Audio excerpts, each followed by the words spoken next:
makes strategy difficult is, I'm sure you've experienced this, is that everything is moving and changing very rapidly, the external world. But also information is flaky. There's no report from the future to tell you what you should be doing. And you're often dealing with partial information of a dubious nature that it's never exactly what you want. You still need to do the strategy, even in the absence of great data. And then you're talking about people. People are changing all the time. Markets are changing. Your staff is changing. The board changes. Their units is inherently changing. The world outside is changing. And you're trying to figure it out using flaky data. So this is not like you're in a lab and you're saying, oh, let's try this, let's try that, let's try this. You get one try to put together your strategic hypothesis. And this is what makes it so hard to do the work that we do. You're trying to get it right, but you only have one shot.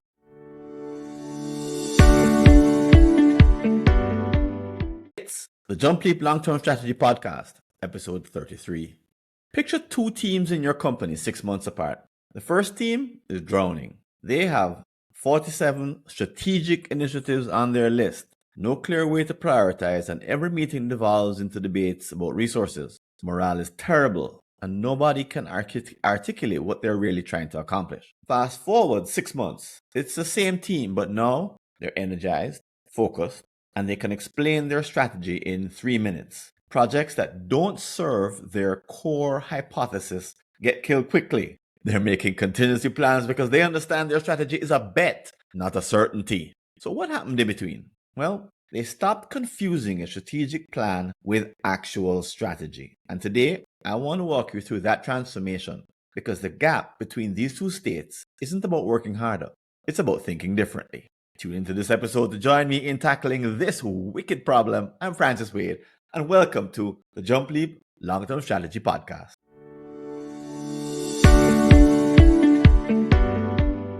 And welcome back. Today, I want to welcome you and introduce you to the way in which we happen to go about doing these episodes, these solo episodes, so that you understand why I'm spending so much time on particular topics. And in particular, the topic that I spend a good amount of time on is in diagnosis. So in each of these solo episodes, all of our episodes actually, we spend a good amount of time trying to understand the problem and the underlying thinking that I'd say the assumptions behind the issue that we're trying to solve. It's far better than me just telling you in 2 seconds or less, here's what I recommend you should do, and just go and do it. Because here you can test the reasoning that I'm applying to see whether it applies to you or not, or if it works, or even if it makes sense. And really, I'm just ripping a page out of Einstein's book. He said if he had an hour to solve a problem, he'd spend 55 minutes thinking about the problem and 5 minutes thinking about the solution. So a bit of an exaggeration for our cases. But once again, I invite you to join me in understanding the nature of the problem before applying a solution. And I invite you to drop your comments at my website, longtermstrategy.info, and just look for this episode, which is number 33. So let's start off with a story. Mike, he's a worried CEO. He's new to the job, and this is his first strategic planning effort for a very demanding board and their chairperson, Janet. So the first draft of the plan the executives put together was picked apart by Janet and the other board members, who saw right through the 55 initiatives that they included in the plan. 47, 55, a lot. They didn't care about the initiatives themselves. They didn't care in the sense that they didn't object to the initiatives, because all of them made sense. But the board members kept asking for an overarching strategic hypothesis. One also mentioned a theory of change. They kept they kept pointing him, Mike, to watch this video on YouTube produced by Roger Martin, where he says a plan is not a strategy. I'll drop it in the show notes. And as a result, Mike listened to the video. He did some research to try and find the terms that they're referring to. Strategic hypothesis, I first heard it from Kaplan and Norton, the inventors of the balanced scorecard strategy map method. Theory of change has been around the development world for some time. And the more he looks, unfortunately, the more definitions he tries to find, he's chat GPTing it away, the more confused he becomes. Without an answer, he's likely to return to the board with a plan that has no more strategy than it had before. So he's in a real pickle, and you may have received criticism around a strategy that you thought was fine, a strategic plan that you thought was a good one, but the kind of criticism you received wasn't the kind where, someone said, I think you should, go into Latin America before you go into Canada or something like that. It wasn't around the specifics. It was around the nature of the plan that you produced. In other words, the person was criticizing the sort of the mode or the way in which it was constructed. They weren't criticizing the ideas themselves. The ideas they didn't have any problem with, but they were criticizing the way in which the strategy was done, or according to them, was not done, which left you kind of confused because it's a good plan. It has lots of stuff in it, and the stuff in it makes sense. So what are they exactly trying to communicate to you? Because their buy-in is important. If you don't solve this problem, you go back and keep falling into the problem, that the traps that they have mentioned. And the three traps I thought I would share with you that are I find prevalent among the companies I work with, clients that I've worked with. And in case you were meeting me for the first time, I have around 24 years, I guess, 24 years of strategic planning experience. 60 of those projects were of a long-term, game-changing, preemptive nature with our clients. And by long-term in our world, we mean 15 years and more. It's a bit unusual in the strategy world. But anyway, the three major, I would say, traps that we find our clients fall into are seeing strategy as a checklist, a wish list, or a laundry list. And no one says this to us. No one says, our strategy is more of a wish list, they don't say that. But from the years of working with different teams, we see that they're happy if first, and this is a pretty low barrier to be happy. In other words, they shouldn't be happy, but they usually get satisfied as long as they have a plan that satisfies some kind of checklist in their mind. So Mike perhaps entered into this project because why? Well, his boss told him to, because Janet said, you all need a strategy. And he said, huh? And he said, well, our focus is more on being agile. She said, no, you need a strategy. I need a strategic plan. I need it on my desk by a few months' time. You guys go figure it out and let us know. And he was like, oh my God, because he'd never been in a strategic planning retreat that, that kind that she seemed to be hinting at. So in other words, the team engaged in the activity just to basically put a check mark beside strategic plan done. Something that you could say in your performance management. Oh, yes, I did the strategic plan. I did that part. Because it's more of a bureaucratic obligation than it is anything else. So he may have entered into the whole activity, perhaps, just to kind of get Janet off his back, get the board off his case. Second mistake that people make is the wish list mistake. So in a wish list mistake, teams brainstorm all kinds of things that they would like to see. And it perfectly complements the laundry list mistake, because the laundry list means that you're looking at random activities, random ideas. You put them all together. Everyone wants the most out of their, random activity, their pet project. So in the end, you end up with a wish list, which started off as a laundry list. Everything's in it, and the kitchen sink, hence laundry list. And everyone wants, maximal results and amazing outcomes. So you end up with a wish list. So I recently worked with a group here in Jamaica. Not worked with, but I presented to a group of planners. And in Jamaica's government, there is around 16 or 17 ministries. And each ministry has a planner which reports to a central body called the Cabinet Office. And the Cabinet Office's job, in part, is to manage incoming strategies from the ministries. Below the level of ministries, by the way, are agencies and corporate bodies corporate, and departments and other units. So there's 200 and something units which report up into 16, 17 ministries, which report up to the Cabinet Office. So the Cabinet Office reports to Cabinet, which is in our government, it's the ministries. In the US, it may be the secretaries, group of secretaries. And part of what they do is they act as traffic cop. They advise Cabinet with respect to what the ministry's proposals are, what their strategies are, and they represent them and say, this one is the top priority, this one is not so much, this one. So they're a triage.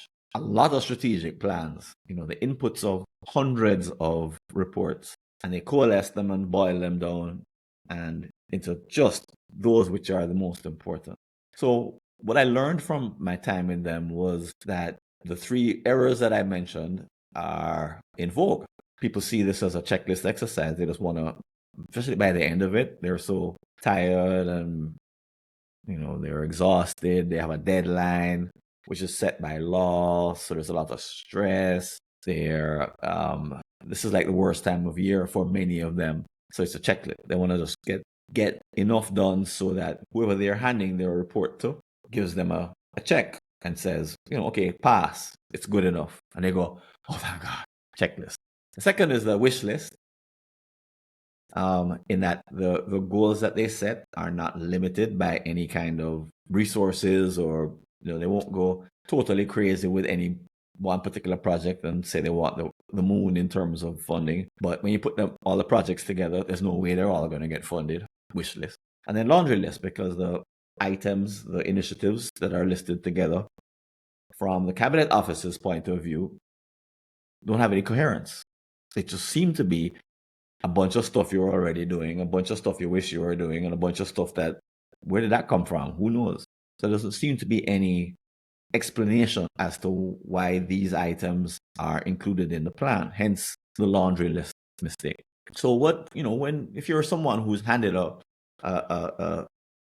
like Mike, you've handed a plan to, some other group above you in the hierarchy, and you've received feedback that it's not that good and it needs some more work. And then someone may say to you that it doesn't have a strategy, it doesn't have a theory of change, it doesn't have a strategic hypothesis. You scratch your head, you do what he did, you go hire a consultant maybe to come figure out what does that mean? How do I get it to be that?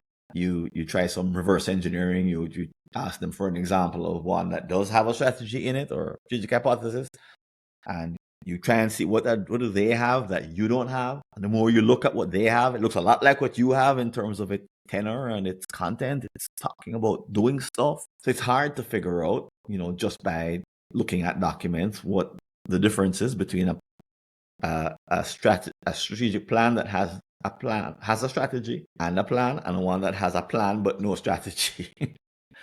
So that doesn't work.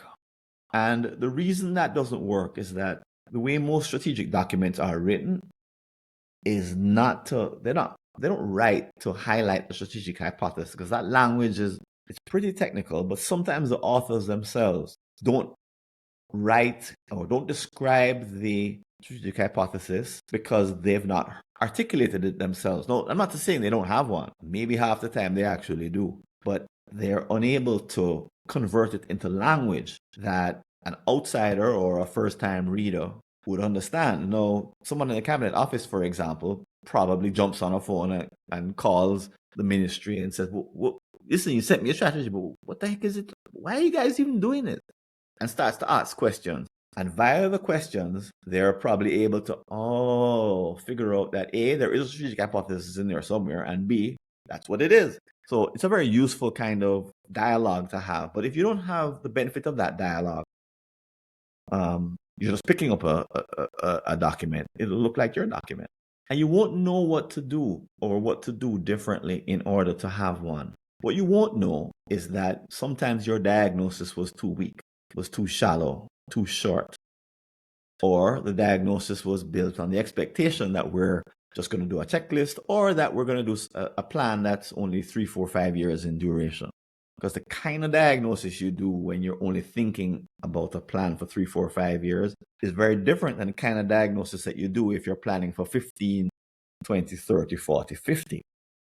Now, how do I know that? Well, it's just because I've been there and seen enough examples of strong diagnosis and weak diagnosis.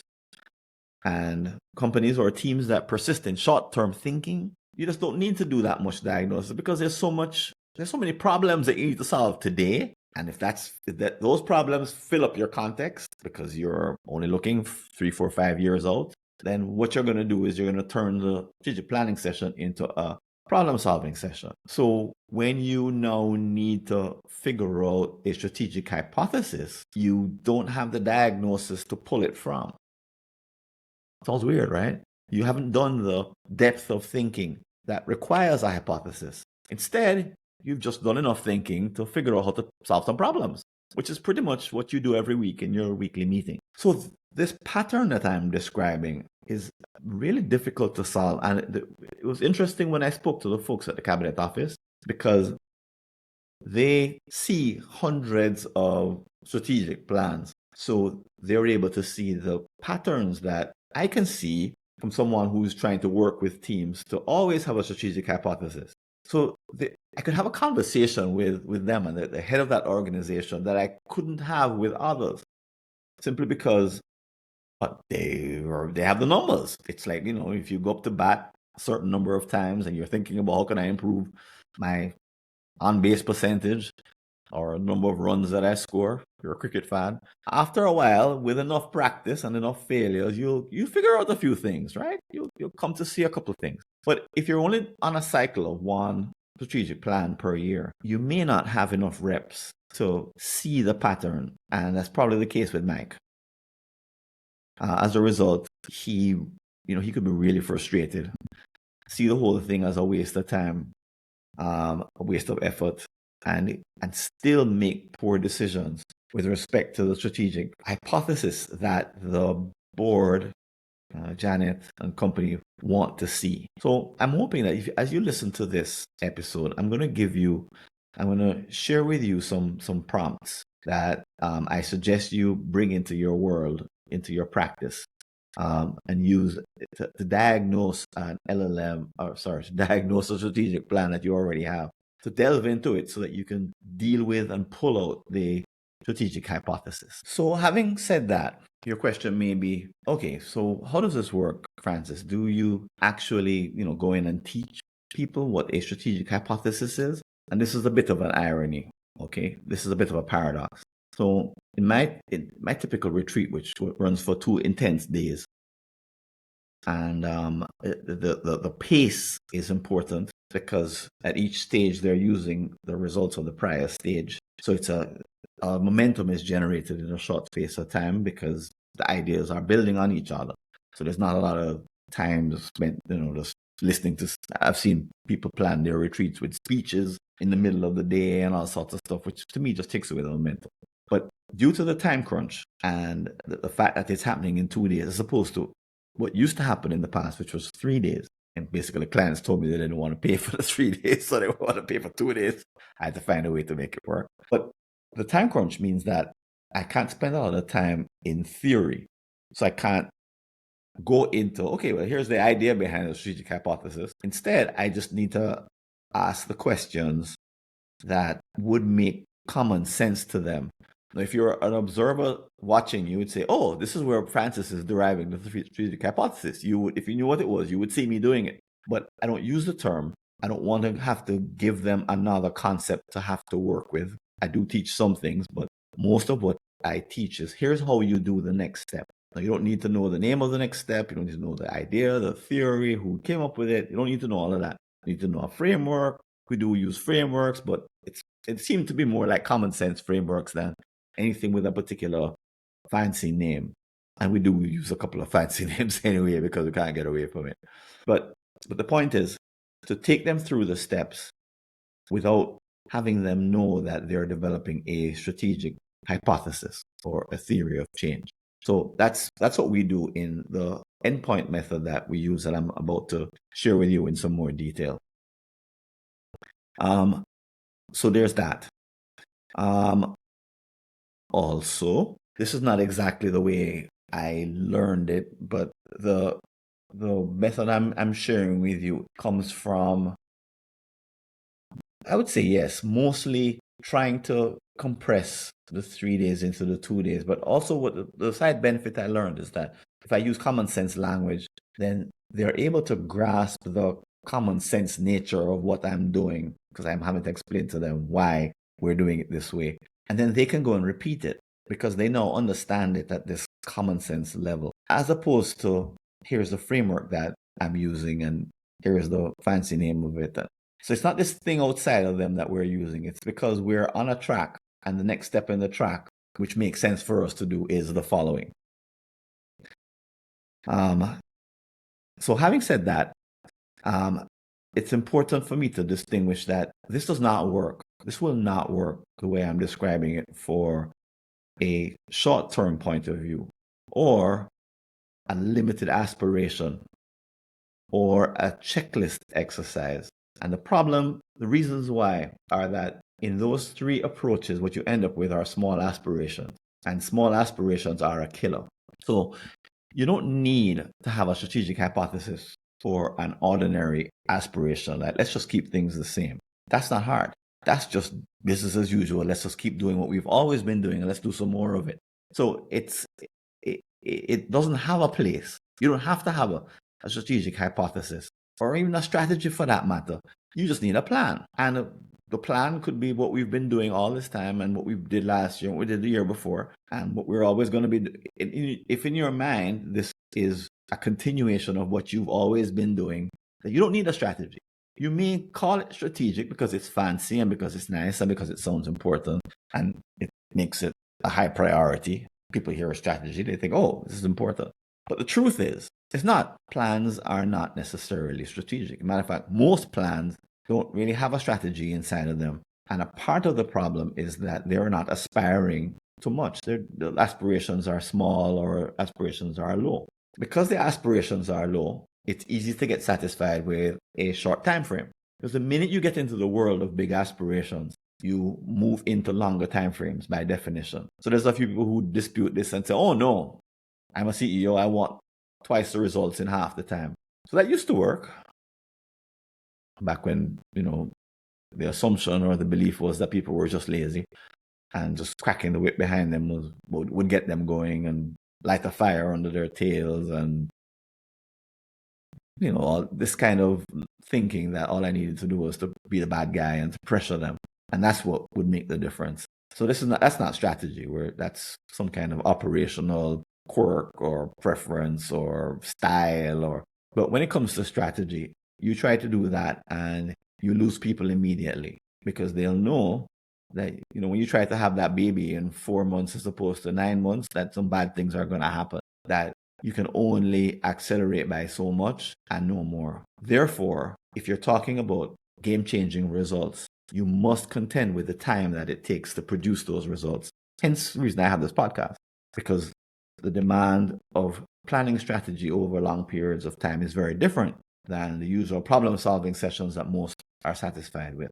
Finally, strategy only makes sense if you're really committed to produce preemptive action, because the long time frame means that you can take actions now that disrupt industries or disrupt customers' expectations or disrupt the status quo, which get the attention of people who want to make a difference, maybe above you in a chain if you're in government, or they get the attention of your competitors who are trying to get there before you do, or of your beneficiaries or customers, people who are looking to benefit from what you're doing. You start to make big commitments and you get their attention.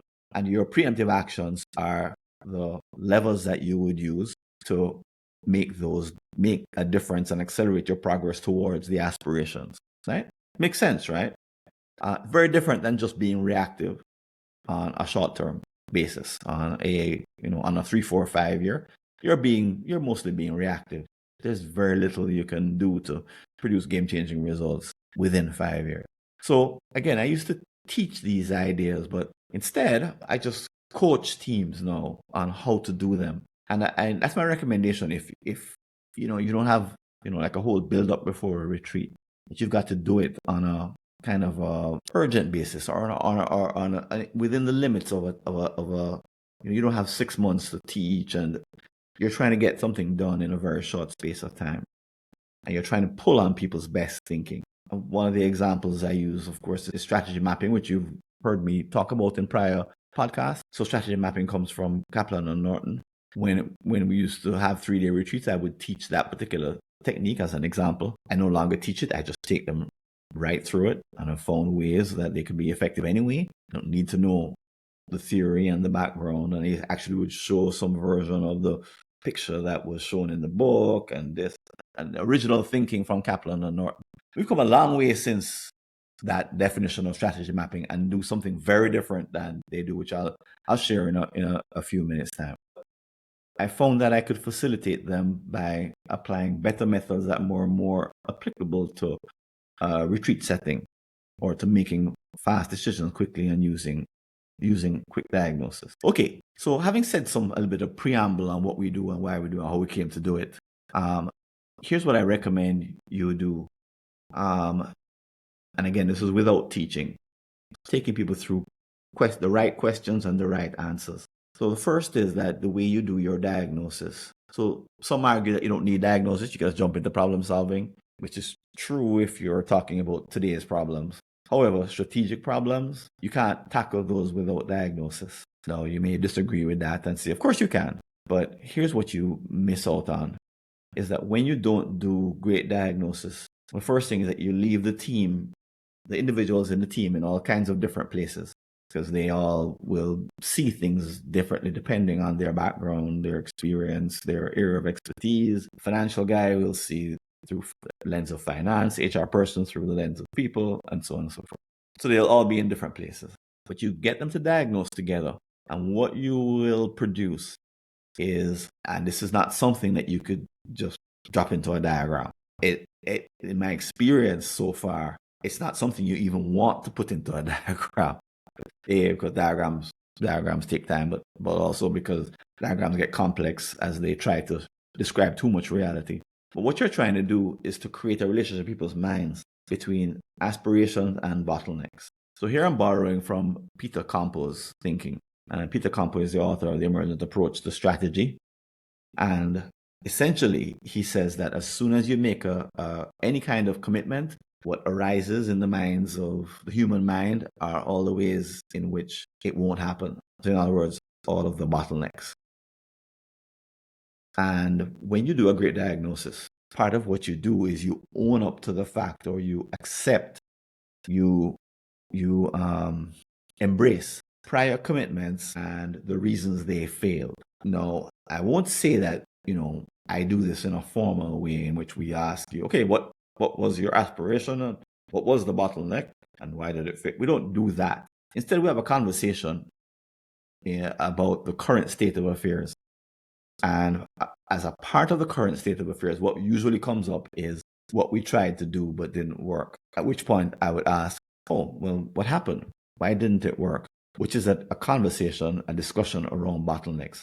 So now we're building preliminary cause and effect relationships, and we're storing them for later use, maybe a few minutes or a few hours later in the retreat. But what we're doing is we're sharing this knowledge around everyone in the room so that everyone has cause and effect relationships between aspirations and bottlenecks embedded in their psyche. Well, I make it sound as if it's like a woo-woo thing, but it's a very different thing to receive a report which describes, here's a project, here's why it failed, or to hear a speech. Very different than to have a discussion among peers within the same company around prior efforts and where we are today. Now, I can't tell you that there is a surefire way to know when it's ready and it's your time to move on from the diagnosis.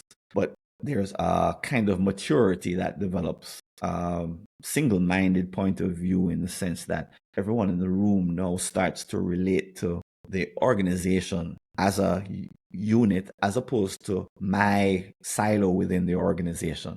Because part of the cause and effect relationship, part of the conversation that happens naturally, organically, is to establish that, oh, look, this failure over here in this department was caused by this cause over here in that department. And at that level, it's not about whose fault was it. We don't really care at that point. All we want to know is that we're now building a nest, network, virtual diagram, a mental picture of cause and effects, causes and effects. All right, so that's what happens in the first part of the retreat. The next part that takes place is to explore particular groups of outcomes within some time frame or by a time frame. So we pick a time frame.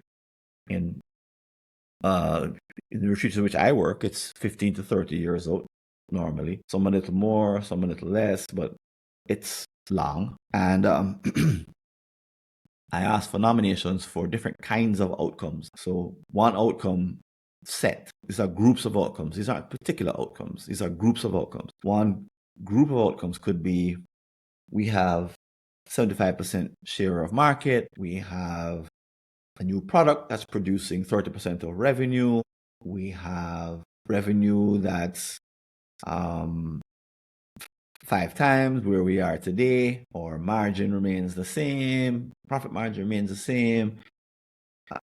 And this would all happen by the target year of, let's say, for sake of argument, 2040. So that's one group of outcomes. And someone else suggests a different group of outcomes, distinct from that first group. And we keep going, describing these lists of outcomes until we have enough outcomes, enough in the sense that we've exhausted the ideas of the group. No, fact is, these outcomes are not just pulled from the sky. They are a result of the conversation that we had on diagnosis. Hence the idea that each step builds on the prior step. So during diagnosis, it often becomes apparent where the real commitments lie and why they've not been achieved to some degree, what the cause and effects may have been. So what comes out in terms of the suggestions, the nominated outcomes, groups of outcomes, they often address the prior problems. They address the prior issues. They are descriptions of the not remedies, because that's too strong a connection, but they are inspired by, informed by the diagnosis and the quality of the diagnosis, the depth. Because in that diagnosis, you want insights, you want unique understanding, you want to be able to discover things that we as a group discover, but no other group could discover, or competitors couldn't discover it, or new entrants to the market couldn't discover it. People who want to come up with some new products couldn't discover it. That these discoveries are ours as a team. Because we're doing diagnosis, we come up with them, these insights, and that these insights are now going to be the building blocks of the outcomes that we'll create a little further down the pike. No, as I said, they won't see all that I'm telling you. I'm telling you the inner workings of what happens. Afterwards, people have told us, I find, after the whole thing was over, I figured out what you guys were doing. Yeah, because then, it makes sense after the fact. But in the moment, it's just questions, answers, discussions, and the momentum is taking you forward. Kind of a positive momentum. So after exploring different groups of outcomes, the question is, which is the one outcome that we should coalesce around? And sometimes it's a combination of different outcomes, different possibilities. At other times, it's one is a clear winner. The others are outliers, or others aren't feasible for whatever reason. So as you get into the one outcome group of outcomes, Peter Campbell's work once again comes back into play. Why? Because those outcomes, once translated into aspirations, so we take a step and go from an outcome, a final outcome described in words, to a final outcome described in numbers. So we make a transition. And then we also include the projects that would drive that particular outcome. Immediately what comes up, according to Peter Campbell's thinking, is bottlenecks.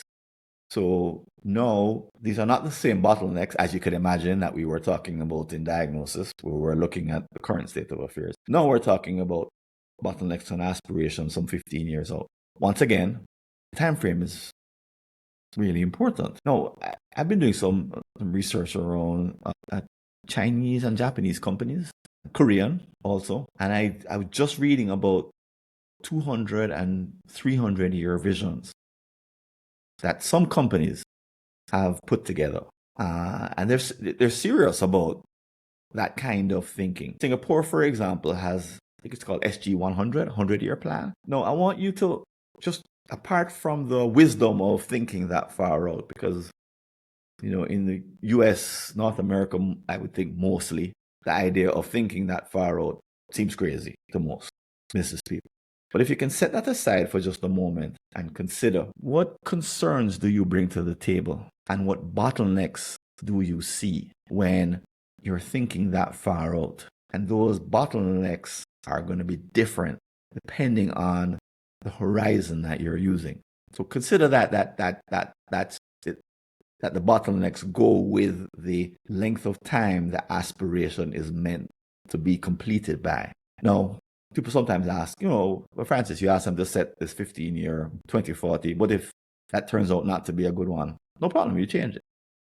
And it's not hard to change. 2040 becomes 2045, 2035, 2038, whatever. It doesn't actually affect the thinking very much because the small change in the aspiration doesn't change the nature of the bottlenecks that you must now contend with. So we take them through a process, and you could do this too, to start with your long-term aspiration and then figure out the bottlenecks. And for the bottlenecks, you now need initiatives. Like, for example, if you want to establish a new branch in Africa, for example, and that's going to happen in a sort of a 8 to 10 year time frame, well, there's a whole bunch of things you need to do now, bottlenecks, in order to make that a reality. And those will go into your long-term plan. So that's a long-term plan, which includes initiatives to tackle long-term bottlenecks. So in the next step, we bring things a lot closer back to reality. And once again, I recommend that you do this too. In the context of your long-term plan, develop a short-term plan. And here's where we use strategy mapping, but not as described in the book. And if I were to show you an example of kind of popular strategy maps that I've seen on the internet, they don't do very much. And I don't fault the authors, because the idea of laying out cause and effect relationships in a diagrammatic way, where there's 4 different perspectives all related to each other.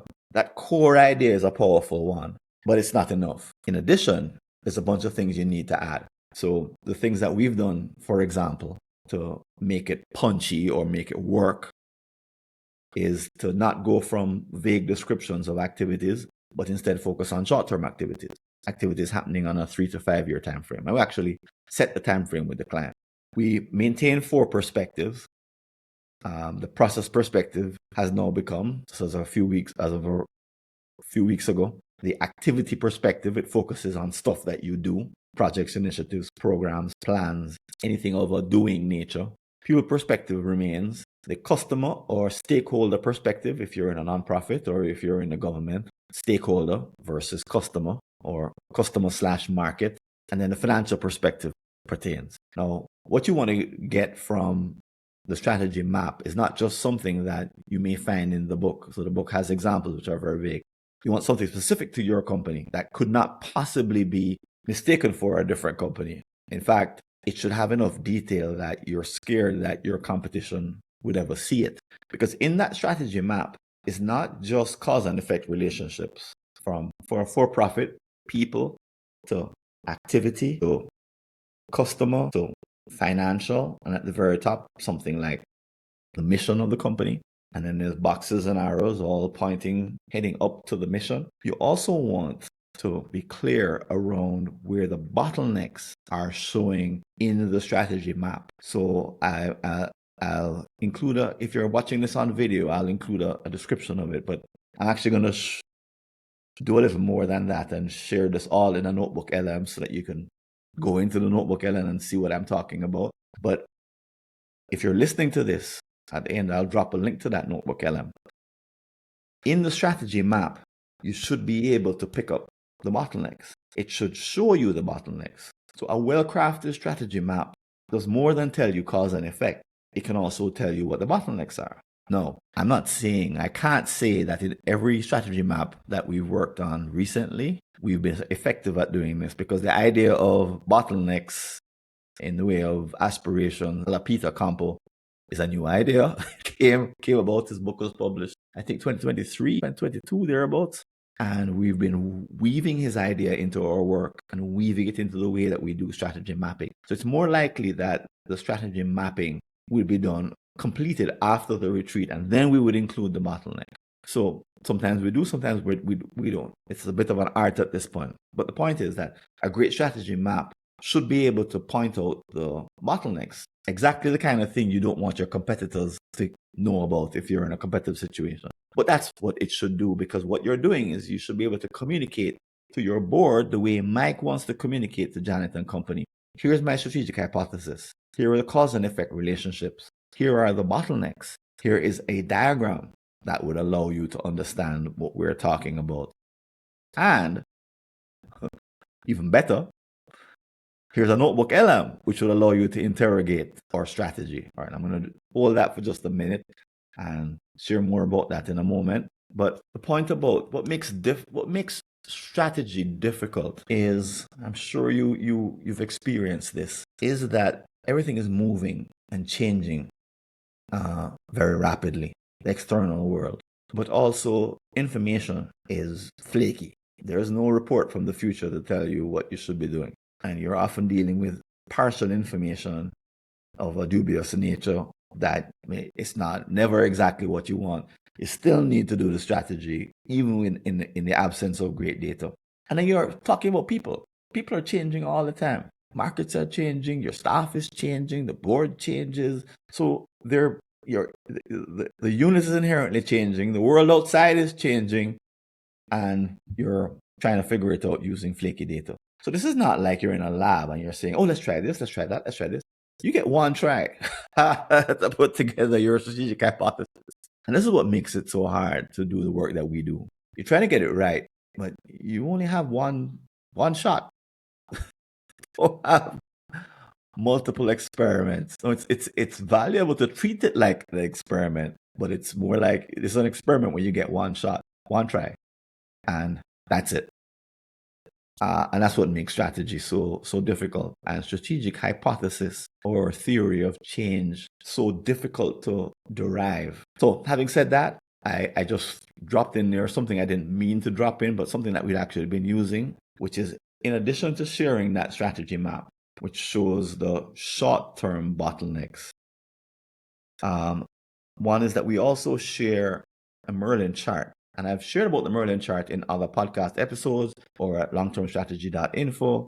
It's a 15, 20, 30 year mapping or matrix of projects over time, laid out, and the results that they produce in terms of quantitative results. There's qualitative projects driving quantitative results, all laid out in one matrix. I could drop a copy of one of them in the notebook LM. So our teams, our clients have communicated to their constituents, boards, staff, key stakeholders, through those two mechanisms, the strategy map and the Merlin chart. And they can give you an idea of what the strategic hypothesis is or are, both long-term and short-term. But there's a better way, right? Now we have Notebook LM. So what you could do is give same stakeholders, Janet and company, access to a Notebook LM in which they can discover the strategic hypothesis for themselves. Now, this is a bit different than just announcing the strategic hypothesis to them and telling them, well, here's what it is and here's how you should be using it. This is a different activity. This actually means that as they discover the strategic hypothesis, they could even add to it because they're seeing angles that maybe you didn't see as you were developing it, maybe. So the idea of a strategic hypothesis being defined as others interact with it, well, why not? They're bringing different insights to the party, and they're bringing different cause and effect relationships that they see. And if your team is open to it, then the Notebook LM could be a way to engage them. Well, why not? So that's a heck of an idea. And we just started experimenting with it just this year, and I've gotten some really interesting results as people see and explore and play with a strategy using AI and Notebook LM to explore. It's more like a strategic space than it is a strategic plan in the linear documented sense. Maybe if what I will also do is we've actually set up a demo or what it's like to share a strategy through a notebook LM, I'll drop that in the chat as well. So to leave you at this point, I think I mentioned that I would also drop some prompts that you may be interested in using to see whether or not, and to analyze whether or not your strategic plan has a strategy embedded in it. So here are 6 prompts that you could use one after the other. And once again, they're going to be in the notebook LM. And maybe I can also squeeze them into the show notes. So it starts with this. You may be interested to discover whether your company's planning documents actually contain a true strategic hypothesis. Apply this LLM prompt. Large language model. ChatGPT is a great one. Gemini. I like Claude. But question 1. Identify the document's main long-term objective, the game-changing outcome. So you've uploaded the document and you're asking it to find the main objective. Then you say, okay, LLM, list the top 5 proposed actions. Then third, determine the assumed cause and effect chain that links these actions to the final outcome. State this chain explicitly. For example, we believe action X will lead to intermediate result Y, which will solve constraint Z, resulting in outcome W. Wow. And then number 4, identify the implicit strategic hypothesis embedded within this chain. For example, the ultimate constraint preventing outcome W is constraint Z. Number 5, assess whether the proposed actions are primarily business as usual activities or true surgical interventions designed specifically to test the strategic hypothesis and to solve the constraint. That's the 5th question. And then on the 6th, based on the analysis, articulate the document's central strategic hypothesis in a single clear testable sentence. If no clear hypothesis is present, state what the implied hypothesis is and why the plan is likely to be perceived as merely a wish list. Wow. I love these 6 questions. And if you don't have the courage to apply them to your current strategic plan, come on over to the Notebook LM, and I'll put a link to the case study. So you'll see a link to the fictional credit union Notebook LM. And in that Notebook LM, it's strictly and solely devoted to the fictional credit union case. And there you can apply these 6 questions and see what it comes up with. You might find a good strategic hypothesis. It might say that you don't have any, that this particular case doesn't have any at all. I've not applied the questions yet, but anyway, you could apply it and have a good time kind of seeing what happens before you gain the courage to apply it to your own strategy. So, hope you enjoyed this episode of the Jump Leap Long-Term Strategy podcast. It's not finished yet. I want to take a moment to let you know what's coming up in our future episodes. But this is Francis Wade signing out of the official part. But don't click away. Keep listening. Let me tell you some more about the next episode and why you should subscribe and keep listening.